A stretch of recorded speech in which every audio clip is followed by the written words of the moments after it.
Hi నమస్తే, నేను మీ journalist రెహమాన్ని.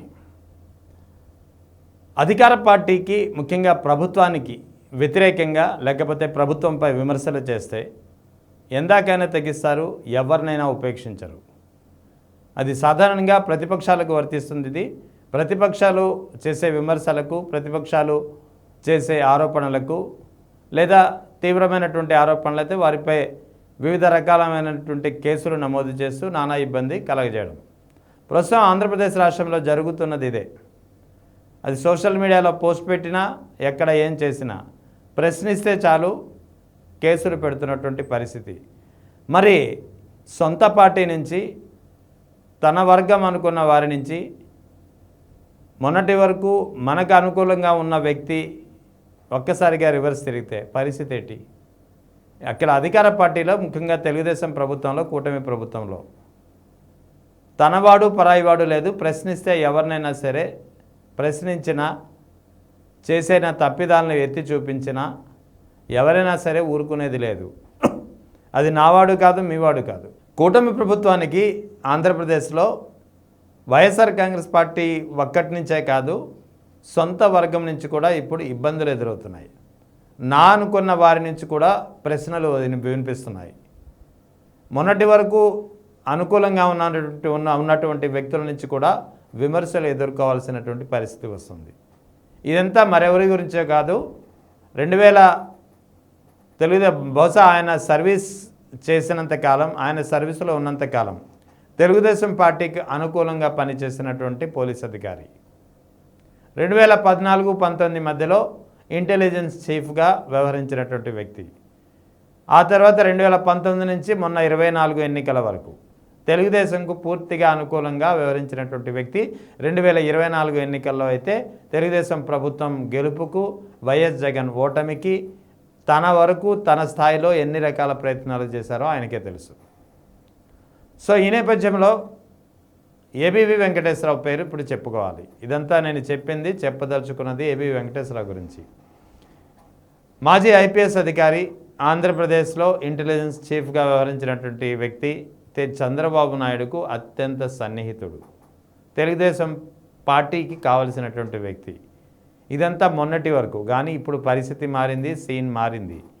ఈ మధ్యకాలంలో ఎందుకో ఏబీ వెంకటేశ్వరరావు స్వరం మారుతోంది. ఈ మధ్యకాలంలో ఎందుకో ఏబీ వెంకటేశ్వరరావు ప్రభుత్వంపై పెద్ద ఎత్తున విమర్శలు ఎక్కుపడుతున్నారు. ఈ మధ్యకాలంలో ఎందుకో ఏబీ వెంకటేశ్వరరావు పెద్ద ఎత్తున ప్రభుత్వాన్ని ప్రశ్నిస్తున్నారు. ముఖ్యంగా 22A యాక్ట్ కింద నిషేధిత జాబితాలో భూముల్ని చేర్చడంపై ఒక విధంగా చెప్పాలంటే దాదాపుగా ఏబీ వెంకటేశ్వరరావు ఒక ఉద్యమమే చేపడుతున్నట్టు తెలుస్తోంది. అమరావతి రైతుల విషయంలో కావచ్చు, అమరావతి సెకండ్ ఫేజ్ పూలింగ్ని అత్యంత తీవ్రంగా వ్యతిరేకించినటువంటి తెలుగుదేశం సన్నిహిత వర్గాల్లో అత్యంత కీలకమైనటువంటి వ్యక్తి ఏబీ వెంకటేశ్వరరావు. డిఎస్సి అవకతవకలపై కూడా ఆయన ప్రశ్నించినటువంటి పరిస్థితి. అమరావతి విషయంలో అయితే సెకండ్ ఫేజ్లో జరుపుతున్నటువంటి ల్యాండ్ పూలింగ్ని అయితే నిర్ద్వందంగా తిరస్కరించినటువంటి వ్యక్తి ఏబీ వెంకటేశ్వరరావు.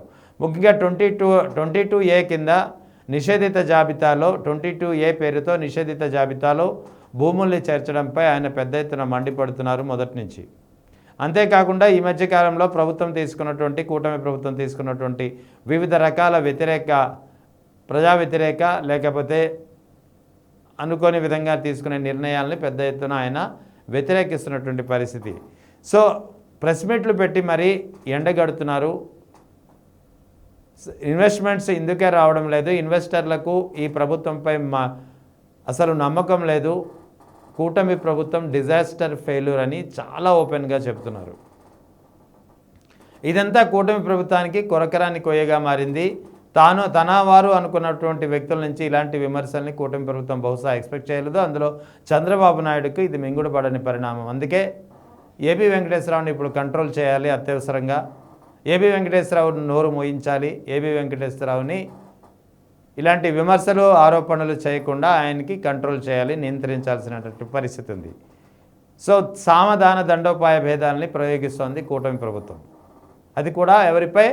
మొన్నటి వరకు తమకు అనుకూలమైనటువంటి వ్యక్తిపై, ఇంటెలిజెన్స్ చీఫ్గా చంద్రబాబు నాయుడుకు ఫేవర్గా వ్యవహరించినటువంటి ఒక మాజీ పోలీస్ అధికారిపై. ముందుగా ఆయనకు సంబంధించినటువంటి వాస్తవానికి ఏబీ వెంకటేశ్వరరావుకు ఒక సెక్యూరిటీ ఉంది. ఎందుకంటే ఆయన నక్సల్స్ ప్రభావిత ప్రాంతాల్లో పనిచేసినటువంటి వ్యక్తిగా ఆయనకు ఒక గుర్తింపు ఉంది. నక్సల్స్ ప్రభావిత ప్రాంతాల్లో పనిచేసినటువంటి వ్యక్తిగానే కాకుండా అత్యంత సమర్థవంతంగా నక్సల్స్ ఇష్యూని డీల్ చేసినటువంటి వ్యక్తిగా ఆయనకి పేరుండడం వల్లే నక్సల్స్ దృష్టిలో ఆయనకి థ్రెట్ ఉంది ఇప్పటికీ. సో ఈ నేపథ్యంలోనే గతంలో ఉన్నటువంటి ప్రభుత్వాలు ఆయనకు ఎస్కార్ట్ కల్పించాయి, సెక్యూరిటీ కల్పించాయి. కానీ కూటమి ప్రభుత్వం అధికారంలోకి వచ్చిన తర్వాత ముందుగా ఏబీ వెంకటేశ్వరరావు ఎప్పుడైతే ప్రభుత్వానికి వ్యతిరేకంగా గళం విప్పడం మొదలెట్టారో అప్పటి నుంచి ఆయనకు సంబంధించినటువంటి ఆయనపై నియంత్రణ చర్యలు మొదలయ్యాయి. ముందుగా ఆయనకు సంబంధించినటువంటి ఎస్కార్ట్ వాహనాన్ని తొలగించారు. ముందుగా చేసింది ఎస్కార్ట్ వాహనాన్ని వెనక్కి తీసుకుంది ప్రభుత్వం. ఆ తర్వాత అతని సెక్యూరిటీని కూడా తొలగించినటువంటి పరిస్థితి. ఇప్పుడు ఆయన దగ్గర మిగిలింది ప్రభుత్వానికి సంబంధించినటువంటి పాత ఇన్నోవా కారు.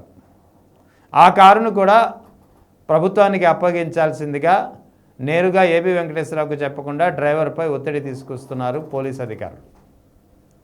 దాంతో నోటీస్ ఇచ్చి వాహనాన్ని తీసుకెళ్ళమని చెప్పి ఏబీవీ వెంకటేశ్వరరావు కోరితే దానికి సమాధానం లేదు ప్రభుత్వం నుంచి కానీ సంబంధిత శాఖల నుంచి కానీ.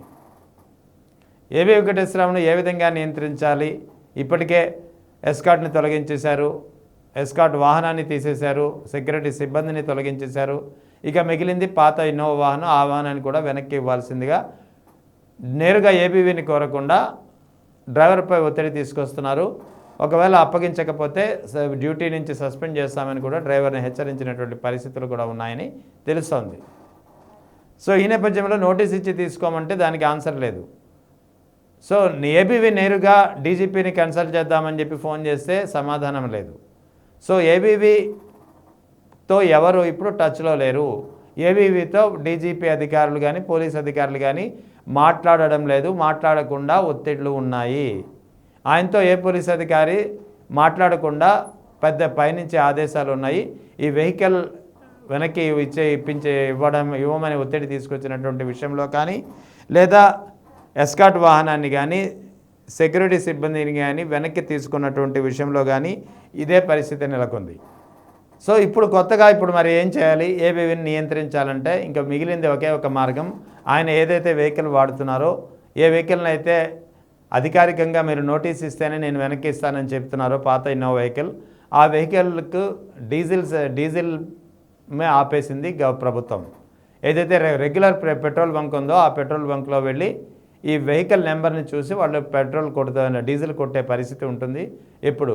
కానీ తాజాగా జరిగినటువంటి పరిణామాలు ఆ పెట్రోల్ బంక్లో ఈయన ఏబీ వెంకటేశ్వరరావు వాహనానికి డీజిల్ కొట్టించడాన్ని ఆ పెట్రోల్ బంక్ సిబ్బంది నిరాకరించారు. అంటే ఒక విధంగా ప్రభుత్వం సహాయ నిరాకరణ ప్రదర్శిస్తోంది ఏబీ వెంకటేశ్వరరావు పట్ల. అంటే ఏబీ వెంకటేశ్వరరావుకు సంబంధించి వాడుతున్నటువంటి ప్రభుత్వ వాహనం పాత ఇన్నోవా వెహికల్కి డీజిల్ సరఫరాను ప్రభుత్వం ఆపేసింది.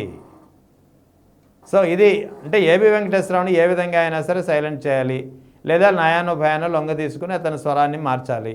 ఇదే ఇక్కడ కీలకమైనటువంటి ఒక ఉద్దేశంగా కనిపిస్తోంది. ముఖ్యంగా ఏబీ వెంకటేశ్వరరావు ఎప్పటి నుంచి అయితే ప్రభుత్వంపై విమర్శలు ఎక్కువ పెట్టారో, ప్రభుత్వంపై గట్టిగా మాట్లాడుతున్నారో, ప్రభుత్వ విధానాన్ని గట్టిగా నిలదీస్తున్నారో, ముఖ్యంగా 22A పేరిట భూముల్ని నిషేధిత జాబితాలో చేర్చడంపై పెద్ద ఎత్తున ఆయన ఒక ఉద్యమాన్ని దాదాపుగా నిర్మిస్తున్నారో, దీనిపై ప్రభుత్వం మండిపడుతోంది.